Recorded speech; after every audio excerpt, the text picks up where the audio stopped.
The people at Sweetwater and DR Strings asked if I would do a video about mistakes guitar players make when restringing guitars. And I thought this could be really fun because there are quite a few. And today for illustrations, I'm going to be using this beautiful Furch Blue Deluxe SW guitar. It's an amazing instrument.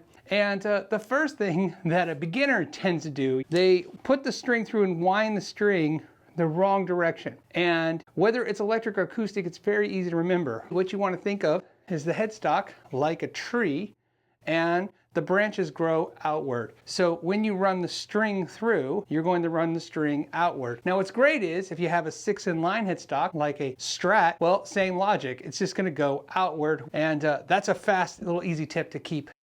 The second thing that guitar players do a lot of is that they cut the strings too fast. What they do is they run the string through, and before the guitar is completely restrung, tuned up, and played a little bit, they start cutting off strings, and that becomes a problem because if anything changes, you don't have any more extra length of string to fix the problem. Now this one's a tricky one because this happens a lot. You break a string and you want to replace a string. The rule that I would follow is if you've put more than 10 hours of playtime, not 10 days, not 10 hours, 10 playing hours. In other words, if you've played the guitar for about 10 hours, you break a string, go ahead, you could replace a string. The strings are still considered new, still feel pretty new. Even if you sweated on them, they'll still be in their newer phase. Go ahead and do that. Anything after that, I would just go replace all the strings. Otherwise, you're gonna notice that when you strum chords, it's going to take a little bit of time for that new string to sound as dampened as the older strings. But the big thing that I see all the time with acoustics, more so than electrics, is that people use the wrong type of strings. So there is two major types of strings when you deal with acoustics. DR here uses the phosphor bronze. These will have a very copper-esque look to them. It's like a pinkish copper look to the strings. And then there'll be what's called an 80-20 blend. They look like brass. They'll be very golden colors. It's a preference thing. I prefer the phosphor bronze, but there is no clear winner. I mean, it's a preference. The one thing you just want to be aware of is that 80-20 are brighter and they tend to cost less. The phosphor bronze are a little bit more warmer and they tend to cost more. Another mistake that guitar players do a lot when they're restringing is not properly stretch the strings. Now what's great is whether it's an acoustic guitar or electric guitar, you want to stretch them the same way. The way I like to do it is you tune the string up to pitch. I want to go ahead and I put my hand, I always do it in this position. You can do it in the playing position. It'll be just like this. Okay, you're going to do it the same way. You take your hand, you wrap it around the first, second, and maybe third fret, depending on the size of your hand. Okay, go right here. If you're doing it from this side, you can just go ahead and do palm down over the neck, and you hold it here firmly, starting at about whatever the last fret is. So whether you have a 12 fret guitar, 22 or 24 fret, start at the end and slightly just pull up, and you might even go a little side to side, then pull up, and about every 2 to 3 frets, you can just pull up a little bit. The reason why I have you doing this here is you do not want the string to pop out or jump out of the nut, because it can chip the nut and break the nut. And if you do that, it's going to be a much more expensive, much more labor-intensive problem to deal with than, you know, if the string broke, right? And sometimes these pegs will shoot out, but we'll address that in another mistake I see a lot of guitar players using. Another really easy thing the guitar players do when restringing guitars is they use clip-on tuners. The great thing about all these new tuners, whether you use a clip-on tuner or like a strobe tuner, like what you see here, let me grab this one here, like a strobe tuner like this. When you tune, so for instance on this guitar, this is our A, we're going to tune it up to A. Now what's easy is, it's A, the light is green. Sometimes you are trying to gauge the string, and where that's easy right now was it went right to A. But what happened if I take you to this sound, totally loose? This is where guitar players have a lot of trouble. It's loose, you're tuning it up, and sometimes, because you're just going so fast and not thinking about it, you don't realize you've actually passed the A. Now in this case, I have the tuner sitting here, it's saying it's a B. So if I keep going to the next A, that's an octave higher, this string is going to snap and break. This is a really problematic with your high E and your B string, but especially your high E string. We see this a lot. That's why a lot of players get an extra E string on the pack. If I was going to gauge how many times players, whether they're professional players or intermediate or beginner players, broke the high E string, it was during tuning. And it's a really simple thing to mess up. You're tuning. Sometimes there's things going on distracting you. Sometimes there's other instruments going on. You don't hear something, you don't see something, you're just going the way. There's a good way to know that if you're doing that and you're not sure, you're like, I don't know, is that to the next A? One thing you can do is just go back loose again and start from scratch. But the best test that I like is I'm gonna take this to A. What's great about this is, it doesn't matter if it's the low E or the high E or the B or the G or the D, it doesn't matter what string. All that matters is those strings are in tune. So you take a string, pick one, any one that's in tune, and all I want you to do is move it side to side like this. I want you to take it. You don't have to do anything, just move it side to side, okay? So whether it's this B string or this E string, just move it side to side. Do it consistently. So if you're doing it down here, do it down here. I like to do it about 2 to 3 inches down from the fretboard. Doesn't matter if it's acoustic or electric, just kind of wiggle it, right? Kind of pull it side to side, almost like you're just kind of feeling how taut it is, okay? Once you do that, fill your string. In this case, this string, what's funny is I could tell immediately from doing that this low E was too loose, and it was. It's D flat. So, or D sharp. Sorry, D sharp. So now they feel the same.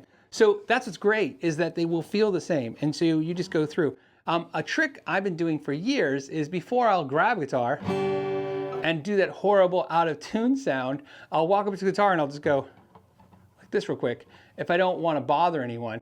And as I wiggle them, I'll feel like, oh man, this one's kind of loose. See, that B was flat. That's a great way to make sure that you don't over tighten your tuning key or over tune your string and break it. Now, restringing guitar. This is where it gets a little fun. There's a lot of ways. I have a video, I'm gonna put a link right now down below, on all the different ways to restring a guitar. So a lot of people are going to tell you, like, this is how you restring a guitar. And I have that video. It's done very well for me for the last few years, and it highlights what I call the tech method, the factory method. There's different methods. There's a lot of reasons why different players around the world and different types of players restring different ways. Before I show you which restring method I like, I'd like to show you a little trick that I like to do with the pegs on an acoustic guitar. So one of the things that's important to understand about when you're putting the string in the acoustic, you do not want it to catch at the bottom of this peg. That's what a lot of people think, because there's a groove there and you're thinking, okay, that's where it goes. That is not what you want. What you want it is as close to the top as possible. So to stop it from catching at the bottom, one thing that I would recommend you do is make sure the end right here has a better angle. You can do that really quickly. Take a piece of sandpaper, take the groove side downward, put it at an angle.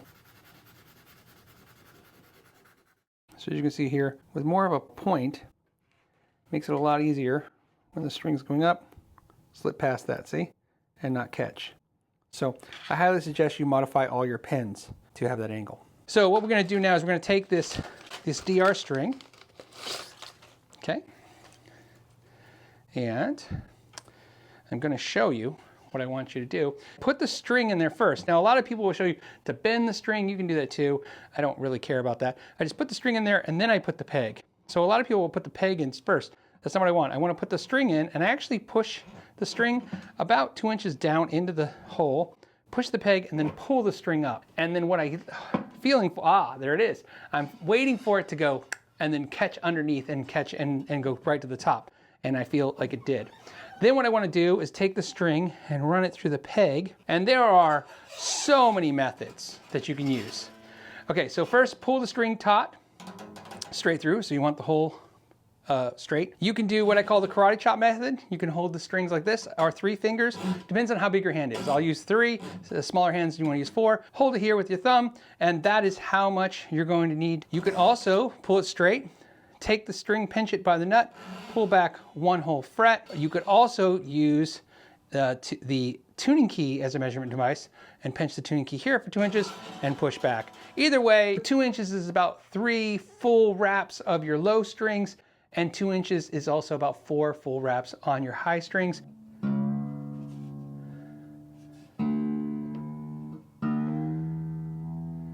Okay, we tuned to E. What's great is, didn't shoot out, so we know it's seated correctly. Push on it and just test it, but it works. Now we're gonna do is exactly what I said. Hold here and just go ahead and pull up and maybe go side to side. Let it stretch, watch what happens. We were E, we are now D sharp. Back to E, we're gonna do it again.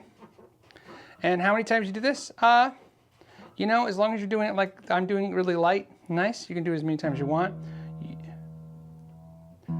We're just a little flat. And there you go. And the last thing I want to recommend highly is a great winder, and especially nowadays with the winders have peg pullers.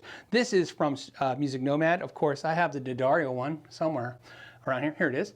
D'Addario makes a great one. I mean, there's a ton of companies that make a great winder. You can get those inexpensive Dunlop winders that have a peg puller. Those work fine. All these are fine. These are nice just because they have the wire cutters or the string cutters on there.